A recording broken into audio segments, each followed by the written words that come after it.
Merci, monsieur le député. Pour les démocrates, Géraldine Bagné. Merci Madame la Présidente, messieurs les rapporteurs, monsieur le ministre. Pour ce premier budget de la législature consacré à l'enseignement scolaire, nous pouvons nous féliciter que les moyens promis de la campagne présidentielle et de la campagne législative soient au rendez-vous.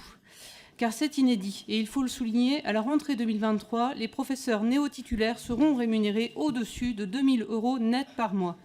Avec cette avancée, la France continue son long chemin pour renforcer l'attractivité du métier d'enseignant, mais elle corrige surtout un retard incompréhensible qui fait que les jeunes professeurs français sont bien moins payés que leurs homologues dans les pays de l'OCDE.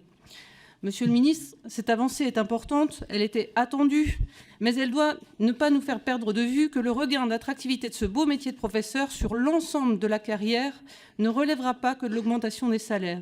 Aussi, les conditions et le cadre du travail sont importants et je crains que les flous qui existent pour l'instant sur la partie conditionnelle des revalorisations demeurent une source d'inquiétude pour de nombreux enseignants. Vous nous avez tout à l'heure apporté quelques éclairages en évoquant le suivi individualisé ou le remplacement de courte durée. C'est peut-être de nature à rassurer les enseignants puisque ce sont des tâches qui étaient déjà en partie effectuées par eux. En ce qui concerne les élèves, nous pouvons nous réjouir de voir leur encadrement et leurs conditions s'améliorer grâce à une condition volontariste que vous avez su perdurer, une politique, pardon.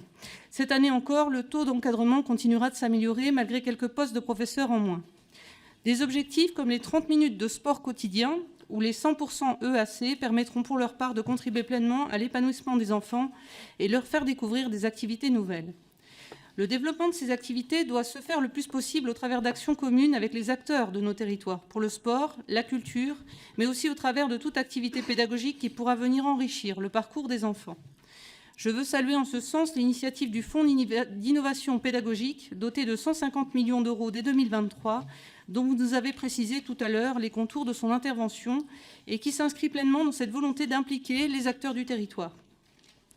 Si j'évoquais au début de mon intervention les revalorisations pour les professeurs, il faut également noter celles pour les personnels non enseignants, qui sont évidemment primordiales.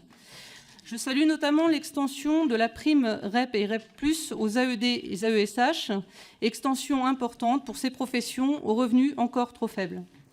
Vous avez aussi évoqué la revalorisation attendue pour la filière médico-sociale, c'est un pas important. Aussi, l'arrivée de 4 000 nouveaux postes d'AESH à la rentrée prochaine, après un recrutement équivalent cette rentrée 2022, continuera d'agir pour une école plus inclusive. Je tiens ici à rappeler que d'énormes progrès ont été faits depuis 2017, mais qu'il nous reste beaucoup de travail, tant sur la rémunération que sur l'organisation des tâches des AESH. À ce propos, se pose la question de l'équilibre, de l'encadrement et du nombre d'élèves par classe, afin de mieux accueillir les élèves, qu'ils soient en situation de handicap ou non, dans un contexte d'inflation des notifications. Peut-être pourrez-vous nous indiquer où en est la réflexion ministérielle à ce sujet. Évidemment, le groupe démocrate salue les crédits de la mission enseignement scolaire et puis je fais un petit clin d'œil de soutien aussi aux crédits qui sont apportés à l'enseignement agricole, bien que ça ne relève pas forcément de notre mission. Je vous remercie, Madame la députée.